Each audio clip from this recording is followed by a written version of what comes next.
ప్రభువైన యేసుక్రీస్తు నామములో ఆధ్యాత్మిక స్నేహ వృక్షము నుండి అందరికీ హృదయపూర్వకమైన వందనములండి. దేవుని పరిశుద్ధ గ్రంథము నుండి రోమిలు రాసిన పత్రిక 12వ అధ్యాయము 12వ వచనము. నిరీక్షణ గలవారే సంతోషించుచు, శ్రమయందు ఓర్పు గలవారై, ప్రార్థనయందు పట్టుదల కలిగియుండుడి. దేవునికి మహిమ కలుగునుగాక. నా ప్రియమైన సహోదరులారా, దేవుడు మనకిచ్చిన ఈ సమయాన్ని బట్టి, జీవితాన్ని బట్టి, మనము అనుదినము పొందుకుంటున్నటువంటి మేలును బట్టి దేవుని నేను ఎంతగానో స్తుతిస్తున్నా. మీరందరూ కూడా దేవుని యందు సంతోషిస్తూ, ఆనందిస్తూ, తలస్తూ దేవుడు ఇటు రీతిగా దేవుని నందే మనము నిరీక్షణ కలిగి సంతోషించగలుగుతాము కదండి. దేవుడు మనకున్నాడు, మనకు భద్రత, మనకు సంతోషము, ఆనందము, మనల్ని రక్షిస్తున్నాడు, మనల్ని పోషిస్తున్నాడు, ఆయనే మనల్ని కాచి కాపాడుతాడు పాపము నుండి, ఈ యొక్క భయంకరమైన విపత్తుల నుండి మనల్ని రక్షించి మనకిచ్చినటువంటి యొక్క గొప్ప కృపను బట్టి, ధన్యతను బట్టి మనము ప్రతిరోజు కూడా దేవుని స్తుతిస్తూ ఆయన రాకడ కొరకు నిరీక్షణ కలిగి మనము బ్రతకాలి. నా ప్రియమైన వారులారా, శ్రమయందు ఓర్పును కలిగి ఉంటున్నారా? శ్రమ వచ్చిందని ఎంతోమంది దేవునికి విరుద్ధంగా, లేకపోతే కుటుంబానికి విరుద్ధంగా, సంఘానికి విరుద్ధంగా ఆ యొక్క సహనాన్ని అనగా ఓర్పును కోల్పోతున్నారేమో. శ్రమ వచ్చినప్పుడు మనము నిలిచి ఉండాలి, ఓర్పు కలిగి ఉండాలి, పట్టుదల కలిగి ప్రార్థించాలి. ప్రార్థన యందు పట్టుదల కలిగి మనం ప్రార్థిస్తున్నామా? ఎందుకంటే దేవుని చిత్తం నెరవేర్చేవారుగా దేవుడు మనల్ని ఈ భూమి మీదకి పంపించారు, వాగ్దానం ఇచ్చారు మనకు. ఆయన చిత్తం నెరవేర్చాలి. దేవుని యొక్క వాక్యము, పరిశుద్ధ గ్రంథము మనకు ఒక పెద్ద వాగ్దానం. అంత అదృష్టవంతులు నా ప్రియమైన వాళ్ళారా. వాగ్దానాన్ని నెరవేర్చాలి అంటే, పరిశుద్ధ గ్రంథాన్ని దేవుని చిత్తంలో మనం నెరవేరాలంటే మనలో ఏముండాలంటే ఓర్పు, సహనం అనేది క్రైస్తవులకు చాలా ప్రాముఖ్యమైనది. మనకు మాదిరికరమైనటువంటి జీవితం మనము క్రీస్తు మన ముందు నడిచారు, నడిపించారు, శిష్యులుగా చేసి ఈ యొక్క ప్రపంచానికి సువార్తను ప్రకటించే రీతిగా మనల్ని ఇప్పటి వరకు కూడా ముందుకు కొనసాగించిపోతున్నారు. నా ప్రియమైనలారా, నిరీక్షణ కలిగి మనము జీవిస్తున్నామా? లేకపోతే నిరీక్షణ కోల్పోయి దేవుని దూషించేవారిగా, వాక్యంలో తప్పులున్నాయని వెతికేవారిగా, లేకపోతే సంఘాల మీద, దైవజనుల మీద మనము తప్పు పడుతున్నామా? నిరీక్షణ కలిగి దేవుని కోసం మనం బ్రతుకుచూ ఉన్న దానిలో ఆనందంగా, సంతోషం మన జీవితంలో ఉన్నదా? చూడండి, ఎంతోమంది కుటుంబాల్లో సంతోషం అనేది కరువైపోయింది. ఎంతోమంది వారి యొక్క కుటుంబాల్లో శ్లోక సముద్రాల్లో నిండిపోయి ఉన్నారు నా ప్రియమైనలారా. ఎంతోమంది బాధ, వేదనలో ఉన్నారు.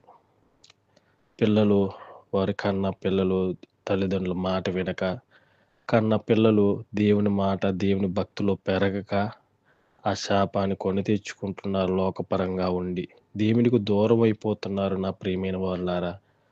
మనము దేవుని యందు భయభక్తులు కలిగి, ఓర్పు కలిగి, సహనము కలిగి, భయభక్తులు కలిగి, ప్రార్థనలో పట్టుదల కలిగి, వాక్యములో పట్టుదల కలిగి, మనం ఎప్పుడైతే మనం కలిగి జీవిస్తామో, దేవుని చిత్తం నెరవేర్చేవారుగా మనం ఎప్పుడు ఆతృతతో ఉంటామో, ఆ వాగ్దానాన్ని పొందుకునే నిమిత్తం మనందరికీ కూడా ఓర్పు చాలా అవసరమై ఉన్నది. నా ప్రియమైన వాళ్ళారా, ఓర్పు చేత మన ప్రాణాలను రక్షించుకుంటామని వాక్యం సెలవిస్తుంది. మన ప్రాణాలను దక్కించుకుంటాం ఓర్పు చేత. ఎంతోమంది ఆ యొక్క సహనాన్ని, ఓర్పును కోల్పోయి మాట ద్వారా, క్రియ ద్వారా అనేక మంది పతన వ్యవస్థలోకి వెళ్ళిపోతున్నారు. ఎంతోమంది చనిపోతున్నారు, ప్రాణహాని తెచ్చుకుంటున్నారు, ప్రాణాలు తీసుకుంటున్నారు, ప్రాణం తీస్తున్నారు నా ప్రియమైన వాళ్ళారా. ప్రతిదానికి కూడా ఒక కట్టడ, నియమము దేవుడు ఏర్పరిచాడు. మన యొక్క జీవితానికి కూడా ఒక నియమము, నిబంధన అనే దేవుడు మనకు ఏర్పరిచారు. మనం కుటుంబంలో ఎలాగా మనం మసులుకోవాలి, సమాజంలో ఎలా మసులుకోవాలి, సంఘములో మరి దేవుని యొక్క సహవాసంలో ఎలా జీవించాలని మంచి వాక్యము ద్వారా మనం ప్రతిరోజు నేర్చుకుంటున్నాము కదా!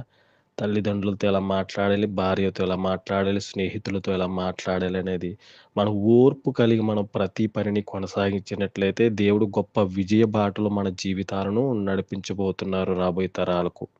మీరు మీ మీరు మీ ఓర్పు చేత మీ ప్రాణములను దక్కించుకుందురు. నా ప్రియమైన వాళ్ళారా, అనేకమైనటువంటి రోడ్డు ప్రయాణాల్లో మరి అనేకమైనటువంటి యాక్సిడెంట్లు జరుగుతున్నాయి. మనం చూస్తున్నాం, వింటున్నాం. అనేకమైనటువంటి మరణకరమైనటువంటి వార్తలు మనం వింటున్నాము. గతించిపోయిన కాలాల్లో మన పూర్వీకులు మన కాలాల్లో మరి ఇప్పుడు జరుగుతున్నటువంటి మరి కాలాల్లో మనం చూసినట్లయితే మరి ఎంతో మందికి ఓర్పు అనేది కోల్పోతున్నారు. సహనాన్ని కోల్పోతున్నారు.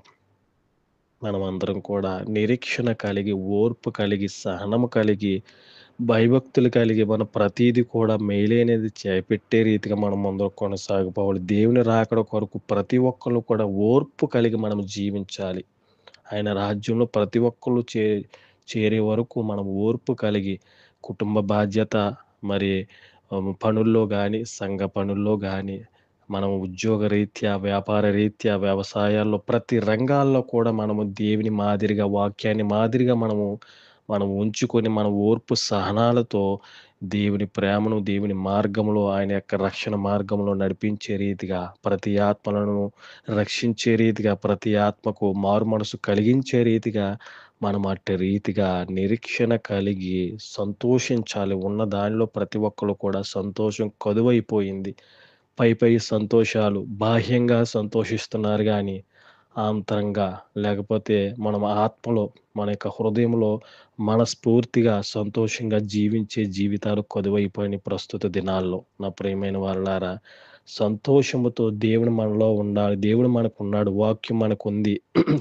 మంచి కుటుంబం ఉంది. మంచి సంఘం ఉంది. మంచి దేవుడు మనకిస్తున్న ఈవుని బట్టి, మనకిస్తున్నటువంటి శక్తిని, బలాన్ని బట్టి, ఆరోగ్యాన్ని బట్టి ఉన్న దానిలో సంతోషిస్తూ, దేవుని స్తుతిస్తూ అనేక మందిని దేవుని వైపు నడిపించండి. ఓర్పు సహనాలతో జీవన విధానాన్ని వాక్యము ద్వారా మన మనము క్రియేట్ చేసుకుంటూ దేవునిలో మనం ముందుకు కొనసాగిపోవాలని మాటలు విన్న ప్రతి ఒక్కరిని కూడా ఓర్పు సహనాలతో, వాక్యముతో కుటుంబాన్ని మరి తల్లిదండ్రులు, భార్యాభర్తలు మరి అనేకమైనటువంటి రంగాల్లో ఉన్నటువంటి పెద్దలు, చిన్నలు, యవనస్తులు, అధికారులు దేవుని వాక్యముతో, ఓర్పుతో ప్రతీది కూడా కొనసాగిస్తూ, నెరవేరుస్తూ మంచి జీవితం మనం పొందుకోవాలని దేవుని వాక్యం సెలవిస్తుంది. విన్న మాటలను బట్టి సహవాసాన్ని బట్టి ప్రతి ఒక్కరిని దీవించును గాక. మహాపరిశుద్ధుడైన మా పరలోకపు తండ్రి, నీ ఘనమైన ప్రశస్తమైన నామానికి వందనాలు ప్రభువా. నిరీక్షణ కలిగి నాయన సంతోషించే భాగ్యాన్ని మా అందరికి దయచేయండి. ఓర్పును, సహనాన్ని మా బిడ్డలకు దయచేయండి తండ్రి.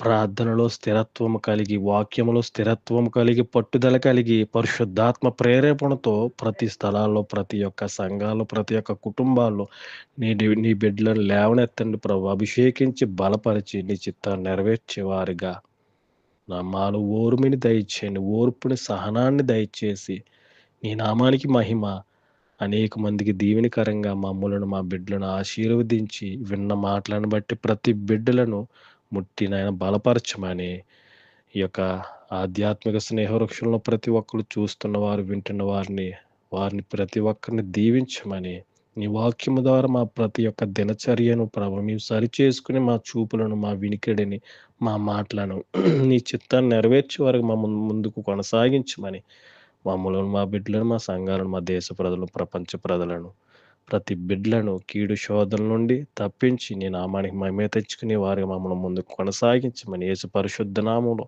ఈ చిన్న ప్రార్థన మిక్కిలాడి వేడుకున్నాం మా పరలోకపు తండ్రి. Amen. Thank you Lord. God bless you all.